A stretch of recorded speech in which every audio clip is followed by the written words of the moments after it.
আসসালামু আলাইকুম। আমরা গত ভিডিওতে দেখছি যে দশমিকের পরে বাইনারি, বাইনারি থেকে অক্টাল, অক্টাল থেকে হেক্সাডেসিমেল, এগুলো যখন ম্যাথমেটিক্যাল টার্ম হিসাবে আসবে বা আমাদের ছোট ছোট করে অঙ্ক আসবে, সেটার জন্য আমাদের কিছু সূত্র অ্যাপ্লাই করা লাগবে। কারণ আমাদের ওই ছক তো আর সবসময় আমরা ব্যবহার করতে পারবো না। তো আমরা এখানে লিখে রাখছি যে দশমিক থেকে বাইনারি, অক্টাল, হেক্সাডেসিমেলে রূপান্তর। তো এখানে তিনটা জিনিস আছে, দশমিক থেকে আমাদের বাইনারি, অক্টাল আর হেক্সাডেসি। এই হেক্সাডেসিমেল এর তিনটার জন্য তিনটা নিয়ম একটাই থাকবে, কিন্তু তিনটার জন্য তিনটা জিনিস ব্যবহার করা লাগবে। অর্থাৎ বাইনারির জন্য আমরা 2 ব্যবহার করব, আর অক্টালের জন্য 8 ব্যবহার করব, আর হেক্সাডেসিমেলের জন্য আমরা 16 ব্যবহার করব। তাছাড়া নিয়ম কিন্তু সবার জন্য সেমই হবে। বাইনারির জন্য যেখানে যেখানে আমি 2 ব্যবহার করব, অক্টালের জন্য সেখানে সেখানে 8 ব্যবহার করব, এবং হেক্সাডেসিমেলের জন্য সেখানে সেখানে 16 ব্যবহার করব। তো এইটা যদি আমরা করতে যাই, তাহলে সর্বপ্রথম আমাদের ছোটবেলায় যদি আমাদের একটু ফিরে যাই, এই যে ভাগের মাঝখানে একটা অংশ থাকে, দুই পাশে দুইটা আর নিচে একটা অংশ থাকে।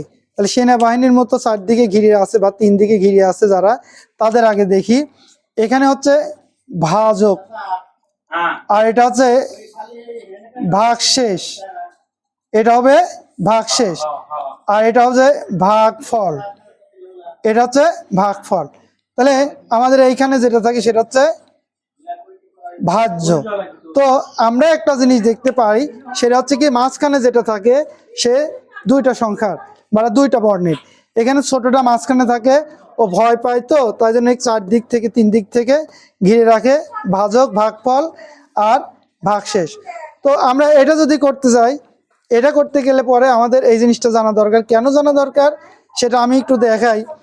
সেটার ভিতরে এটার জন্য আমাদের লাগবে কি, এইভাবে যদি আমরা দেখি, তাহলে আমাদের এখানে বাইনারিতে রূপান্তর করা 1 নাম্বার নিয়ম, বাইনারিতে রূপান্তর। তাহলে আমরা 2 ব্যবহার হবে, এখানে ব্যবহার হবে কত 2, এইখানে ব্যবহার হবে আমাদের ভাজ্য, এখানে ব্যবহার হবে ভাজ্য, এখানে হবে ভাগফল, ভাগফল, আর এই টান দিয়ে আমাদের ব্যবহার হবে ভাগ শেষ যদি থাকে, আর ভাগশেষ না থাকলে 0 ব্যবহার হবে। তাহলে আমাদের এইখানে আমরা বলতে পারি ভাজক হিসাবে 2 ব্যবহার হয়, এটাকে আমরা বলতে পারি কি ভাজক, ভাজক হিসাবে 2 ব্যবহার হবে। এটা হচ্ছে আমাদের বাইনারির জন্য। 2 নাম্বারটা যদি আমরা দেখি অক্টালের জন্য, তাহলে অক্টালের জন্য আমাদের ভাজক হিসাবে থাকবে 8, এখানে থাকবে ভাজ্য, এখানে ভাগফল, আর এটা থাকবে ভাগ শেষ। তো 3 নাম্বারে যদি আমরা দেখি, 3 নাম্বারে একই নিয়মে আসবে, ভাজক হিসাবে থাকবে, যেহেতু আমাদের হেক্সাডেসিমেল, তাহলে এখানে আমাদের ব্যবহার হবে 16, এখানে থাকবে ভাজ্য, ভাগফল, আর কি থাকবে ভাগশেষ। এখন এই যে ভাজ্য আছে, এই ভাজ্যটা আসলে কি, এই দশমিক সংখ্যাটাই হবে ভাজ্য, অর্থাৎ দশমিক যাই থাকবে এই ভাজ্যের এখানে বসাতে হবে। এখন এই ভাজ্য হিসেবে আমরা বলতে পারি কি দশমিক। তাহলে আমরা এখানে যেটা বলতেছিলাম আবার বলি, এই ভাজক হিসাবে দশমিক হবে, কি হবে দশমিক, অর্থাৎ আমাদের দশমিক যেটা দেওয়া থাকবে, অঙ্ক যখন করব আমরা তখন এটা আমরা বুঝতে পারবো দশমিক কোনটা। এই দশমিকটা আমাদের এইখানে আসবে, দশমিক সংখ্যাটা, তারপরে এখানে আসবে দশমিক সংখ্যা যেটাই দেওয়া থাকবে, দশমিক সংখ্যাটা দেওয়া থাকবে, এখানেও থাকবে দশমিক, এই দশমিক সংখ্যাটা এখানে বসবে কোথায়, ভাজ্যর এখানে, এই ভাজ্যর এখানে দশমিক সংখ্যাটা বসবে। আর আমাদের ভাজক হিসেবে বাইনারির জন্য থাকবে 2, আর অক্টালের জন্য 8, হেক্সাডেসিমেলের জন্য 16।